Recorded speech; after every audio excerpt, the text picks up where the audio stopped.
Une année magique pour tout changer. Le podcast de Nathalie et Néophime qui va vous donner envie de tout révolutionner dans votre vie et de réaliser enfin vos rêves. Notre mission ? Vous donner un maximum de pistes pour vous permettre d'oser vous lancer dans l'aventure et franchir les étapes une à une dans la joie et la bonne humeur.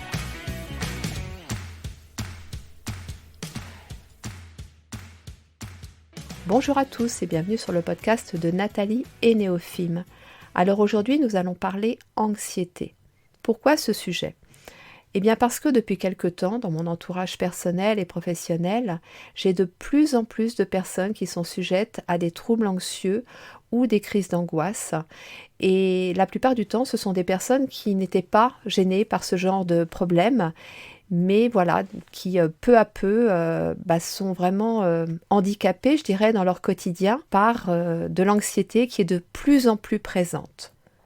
Alors pour commencer, je vais déjà vous parler de mon histoire avec l'anxiété, comment elle est arrivée dans ma vie et comment elle revenait régulièrement, et puis ce qui a fait que finalement j'ai réussi à la gérer et à faire en sorte de ne plus avoir de troubles anxieux ni de crise d'angoisse ou de crise de panique. Après, on va aborder assez rapidement les notions d'anxiété, de troubles anxieux, de crise d'angoisse avec les symptômes. Et pour finir, je vais vous proposer mon protocole, entre guillemets, qui m'a permis justement de ne plus être envahie par l'anxiété. Et je parle de protocole parce que pour moi, il y a clairement un cheminement à respecter, étape par étape, pour vraiment arriver à se délester totalement de ça. Mais on va voir ça plus en détail après. Alors je vais commencer à vous parler de cette anxiété qui est arrivée dans ma vie. Je pense clairement qu'elle est arrivée au moment où je suis entrée à l'école. Malheureusement pour moi, je suis entrée à l'école très très jeune, j'avais 2 ans et demi, et j'ai réellement des souvenirs émotionnels de cette période-là, avec beaucoup de stress, beaucoup de peur, beaucoup d'insécurité. Et petit à petit, effectivement, l'école est devenue pour moi une grosse source de stress. Et donc, j'ai développé des symptômes liés à cette anxiété. Alors, c'était principalement à cette époque-là des maux de ventre. J'ai d'ailleurs été opérée 2 fois, une fois une hernie, une autre fois une appendicite. Clairement, pour moi, ça n'a servi absolument à rien, puisque les douleurs abdominales revenaient aussitôt après. La chance que j'ai eue à cette époque-là, c'est que notre médecin traitant s'était formé à l'acupuncture et que j'ai pu bénéficier d'un suivi. Et ça m'a vraiment aidée. Alors, ça n'a pas stoppé les choses puisque de toute façon, je continuais à aller à l'école et vous verrez tout à l'heure, on en parlera, que l'environnement a une grosse importance. Pour autant, ça m'apaisait, ça me permettait de souffler un petit peu quand même. Mais voilà, j'ai grandi, j'ai quitté ma région natale, je me suis mariée et je n'ai pas pu continuer les séances d'acupuncture avec mon médecin traitant. Alors, j'ai essayé de retrouver d'autres personnes dans ma région, mais à l'époque, ça se faisait quand même assez peu. Les personnes étaient moins compétentes que mon médecin et j'ai un petit peu laissé tomber. Et puis, la vie vous prend. Je démarrais ma carrière professionnelle, je devenais maman. Enfin, voilà, il y avait plein de choses qui faisaient que je ne prenais plus ce temps-là pour moi. Alors, ce qui s'est passé, c'est qu'en fait, la source de stress a changé. Alors, ça n'était pas...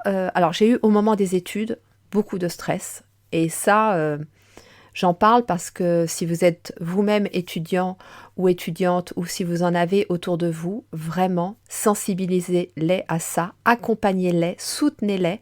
Parce que parmi les étudiants, il y a de plus en plus de problèmes anxieux, de plus en plus de troubles anxieux, de crises de panique. Ça peut même aller jusqu'au suicide.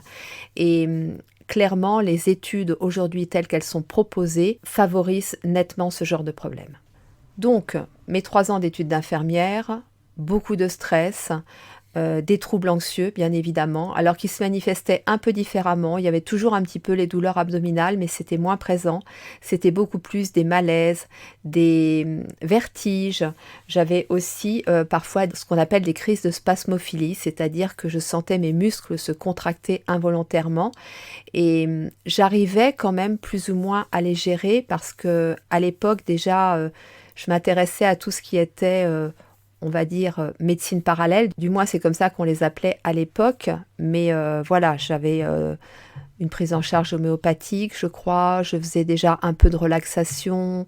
Je commençais à découvrir la sophrologie. Enfin bon, il y avait ces petites choses-là qui quand même arrivaient à m'aider et à m'apaiser. Ce qui m'a beaucoup apaisée aussi à ce moment-là, c'était le choix professionnel que j'avais fait. C'est-à-dire que quand j'ai fait mes études d'infirmière, je savais déjà à l'avance que j'exercerais en libéral parce que je ne supportais pas le poids de la hiérarchie et la pression surtout de la hiérarchie. Et que moi, c'était important pour moi de respecter mes valeurs et de travailler de la façon dont j'avais envie de travailler sans sentir cette pression. Donc ça m'a beaucoup aidée sur le plan professionnel.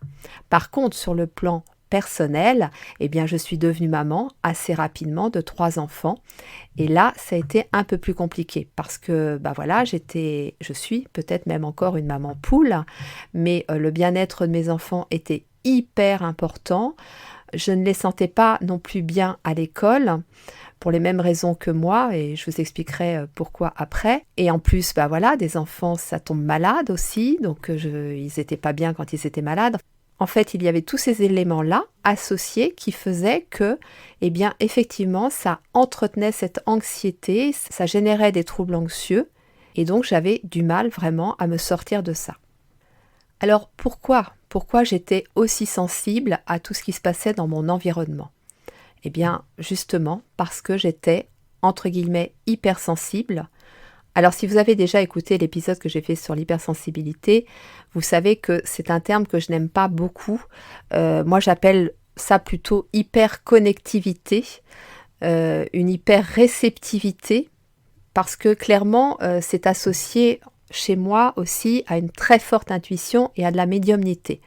Et quand je regarde aujourd'hui, aussi bien dans mon environnement personnel que professionnel, les gens qui sont dits hypersensibles, eh bien, ils ont tous cette spécificité de très forte intuition et de médiumnité.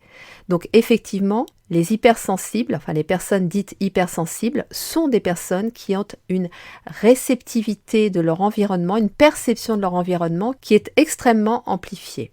Mais la plupart du temps, en fait, on ne nous apprend pas à gérer ces talents, ces trésors, parce que vraiment, ce sont de vrais trésors. Sauf que si on n'apprend pas à s'en servir, eh bien, on va être plus gêné par les répercussions négatives que par les atouts positifs. Et dans les troubles anxieux, c'est exactement ça qui se passe. C'est qu'en fait, avec cette hyper-réceptivité, cette hyper-perception de notre environnement extérieur, et parfois aussi une interprétation biaisée par notre mental, eh bien, tous ces facteurs-là font que nous développons des troubles anxieux et que nous avons beaucoup de mal à revenir à cette objectivité qui nous permet de prendre du recul. Alors, qu'est-ce qui s'est passé pour moi ? Il s'est passé que j'ai eu des épreuves assez douloureuses et assez challengeantes, c'est-à-dire le fauteuil roulant, le cancer, la déroute financière, enfin toutes ces choses-là m'ont vraiment poussée dans mes extrêmes. Je suis plus que sortie de ma zone de confort. Je suis allée vers des choses qui me terrifiaient parce que je sais que le cancer, c'était vraiment la chose que je redoutais le plus. Mais une fois que je suis arrivée dans ces situations-là, eh bien, je me suis rendu compte que oui, c'était pas confortable, ça on est d'accord là-dessus, mais que on pouvait quand même, pendant le temps de l'inconfort et de la gestion de la situation, se créer des espaces de bien-être, des espaces de paix, et puis arriver à sortir de ces situations-là.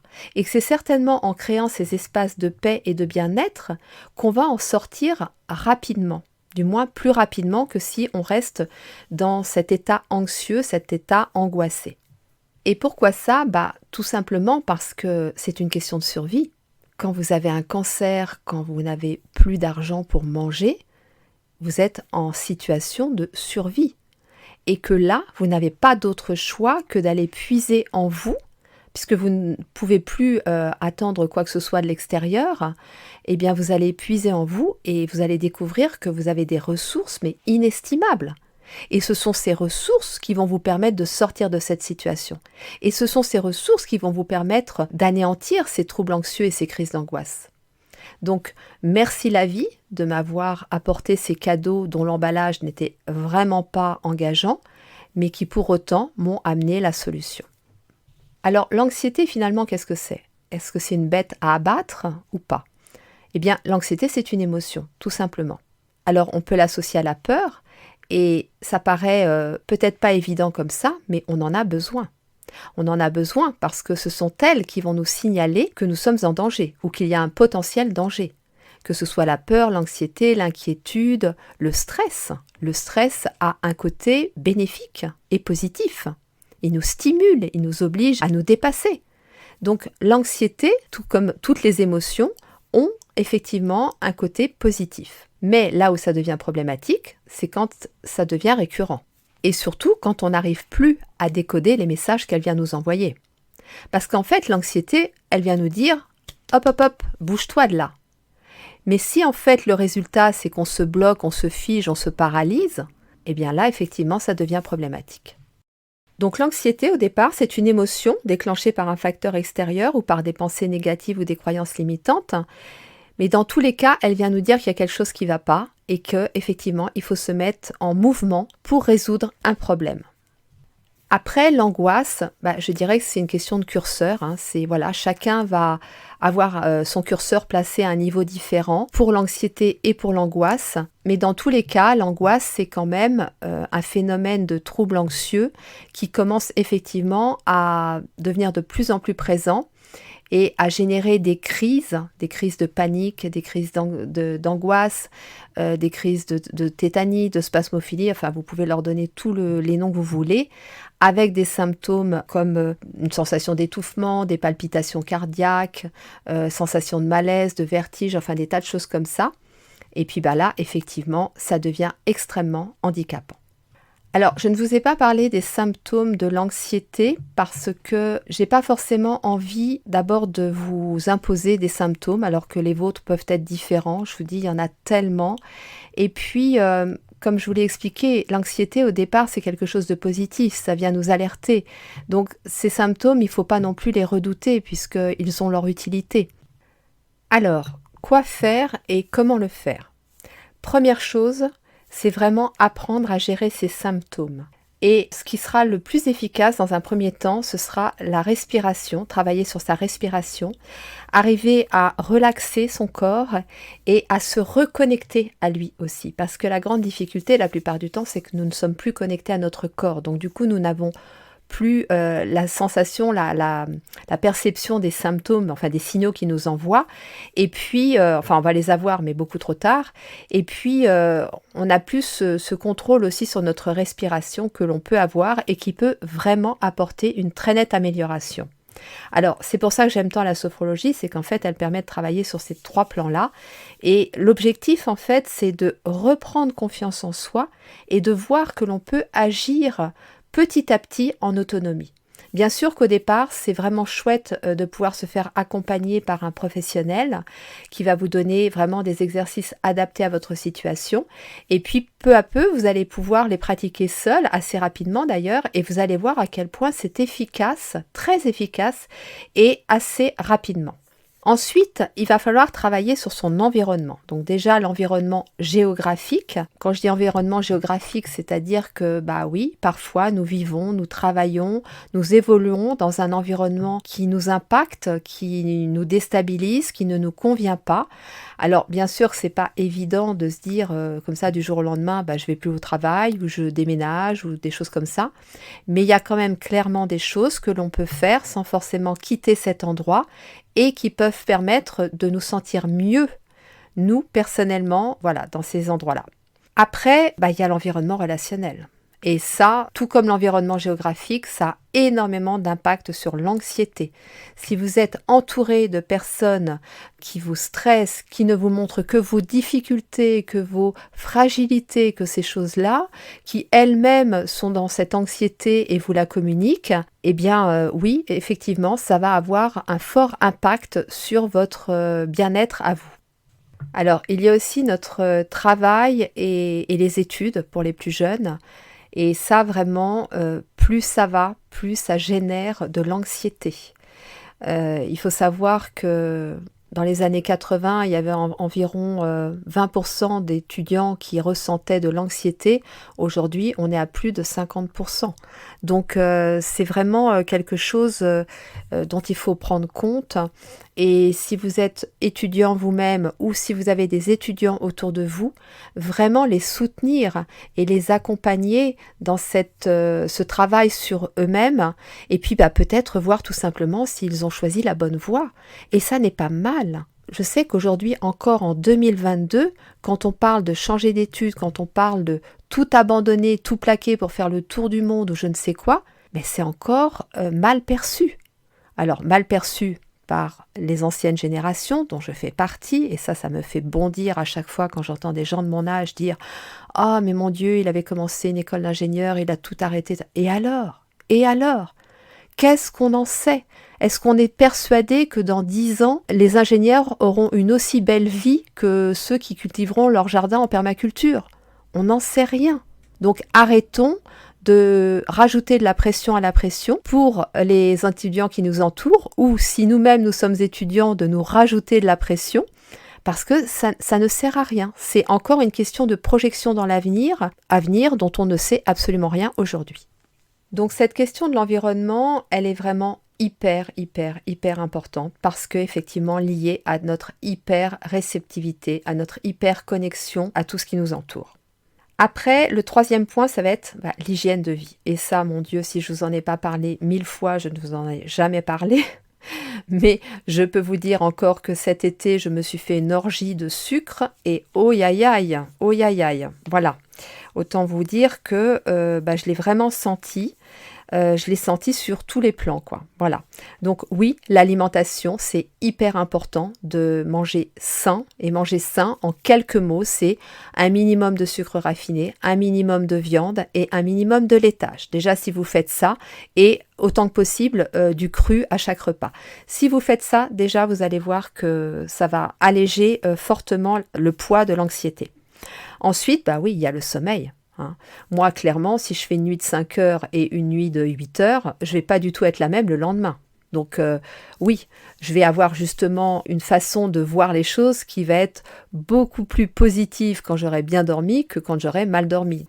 Respectons notre sommeil et faisons en sorte de l'améliorer s'il n'est pas bon. Et puis les activités physiques. Moi, je sais que depuis un bon moment, je fais beaucoup de marches, mais les jours où je ne peux pas en faire, je le sens tout de suite, quoi. Je le sens tout de suite sur mon moral et donc du coup sur ma perception des situations que je vis. Et là, je fais une petite parenthèse. Une activité physique, quand on est mère de famille et qu'on a un boulot de 8 heures, vous allez me dire où est-ce que je le case. Si vous pouvez faire un trajet à pied plutôt que de le faire en voiture, je vous assure que rien que ça va vous faire un bien fou. Après, on arrive au travail sur soi. Parce que, bien sûr, avoir une parfaite connaissance de soi, c'est hyper important. Et quand je parle de parfaite connaissance de soi, on va déjà commencer par les points forts, par les ressources internes, par nos spécificités. Et là, on va aborder effectivement l'hypersensibilité, mais sous un angle très positif, voir ce que ça peut nous apporter de positif dans notre vie, comment on peut l'utiliser à notre service et non pas à nos dépens. Et puis nos réussites, bien sûr, parce que tout ça, ça va contribuer à une meilleure confiance en soi et une meilleure estime de soi. Et ça aussi, ça va nous aider à diminuer les troubles anxieux et stopper les crises d'angoisse. Alors bien sûr, à un moment donné, il va quand même falloir aborder les peurs, les blessures intérieures, les croyances limitantes, travailler sur la gestion de nos émotions. Alors quand je dis gestion de nos émotions, c'est pas les empêcher d'apparaître, parce que ça, non. D'abord, nous ne pouvons pas les empêcher d'apparaître, et puis ça n'est pas non plus les étouffer, non, c'est les décoder, voir ce qu'elles viennent nous dire et les libérer. Voilà, c'est quelque chose qui s'apprend et une fois que c'est acquis, c'est acquis. Donc voilà, il y a tout ce travail à faire qui n'est pas fastidieux, puisque de toute façon, tout ce que je vous décris là, au fur et à mesure que vous le faites, vous allez sentir les bénéfices, mais vraiment très rapidement, quoi. Donc en plus, c'est hyper motivant, on a envie de continuer, on a envie d'aller plus loin, parce qu'on se dit « Waouh, mais je me sens déjà mieux, j'ai envie de continuer, j'ai vraiment envie de revenir à une vie calme et paisible ».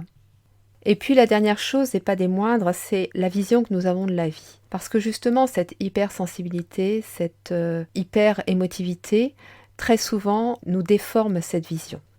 Et revenir à une juste vision de la vie, c'est vraiment prendre conscience en fait que nous sommes acteurs de nos vies et que nous sommes créateurs de chaque instant que nous vivons.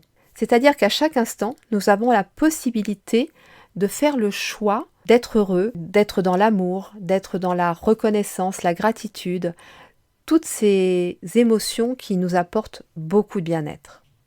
Et moi, cette prise de conscience-là, je l'ai eue effectivement quand j'ai vécu ces expériences extrêmes où je n'avais pas d'autre choix de créer moi-même la vie que je voulais vivre.